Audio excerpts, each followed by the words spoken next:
ഈ നേരത്തെ ഇവിടെ കിടന്ന് കറങ്ങിയപ്പോഴേ എനിക്ക് തോന്നിയാ നീ പണിക്കാർ കുഴപ്പമാണെന്ന്. എന്തോ ഇത്, എന്തിനാ അവിടെ പോയി കയറിയേ? പെട്ട് നിൽക്കുവാണോ? പറയൊക്കെ ചെയ്യേണ്ടൊക്കെ പറയുന്നുണ്ട്. എന്താ ഇറങ്ങണോ? ഇറങ്ങണമെങ്കിൽ വാ, ഇങ്ങോട്ട് പോര്.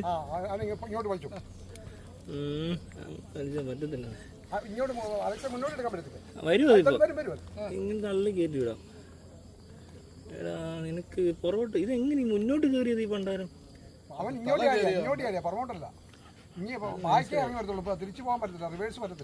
ഇല്ല. അയ്യോ താങ്ക്സ് പറയുന്ന ഇങ്ങനെ എല്ലാരും പറയും.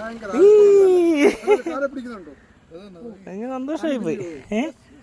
അങ്ങനെ എനിക്കിത് ആ കടിച്ചൊക്കെയാ കാണിക്കുന്നതന്നേ ഉള്ളു. മതി പൊക്കോ. നീ അവിടെ ഇവിടെ കിടന്ന് കറങ്ങുന്ന ആളാ സ്ഥിരം. ഇനി പൊക്കോ. എല്ലാം പോയി. പട്ടി അവിടെ ഇങ്ങനെ ചത്തോലെ കിടപ്പുണ്ട്. പിള്ളേരെല്ലാം ഓടിപ്പോയി. പട്ടിക ഇത്ര ഉള്ളൊരു പട്ടിക എടുത്ത് പട്ടിക പൊക്കി എടുത്ത് അതിനെ നോക്കുവോ. പുളി അവിടെ കിടക്കുവോ. തൊലിയെല്ലാം അമ്മത്തിയുടെ അച്ഛൻ. അതെ അമ്മത്തിയുടെ. അയ്യോ പുള്ളിയുടെ കൈയെല്ലാം കാലും തൊലിയെല്ലാം പോയി. പിന്നെ പുള്ളി കുറച്ച് കഴിഞ്ഞ് പയ്യെ പോയി. പട്ടിയെ കൊണ്ട് പിള്ളേർ നേരെ ഹോസ്പിറ്റലിൽ കൊണ്ടുവന്ന് തുണിയൊക്കെ കൊടുത്ത്. അച്ഛൻ്റെ അല്ല.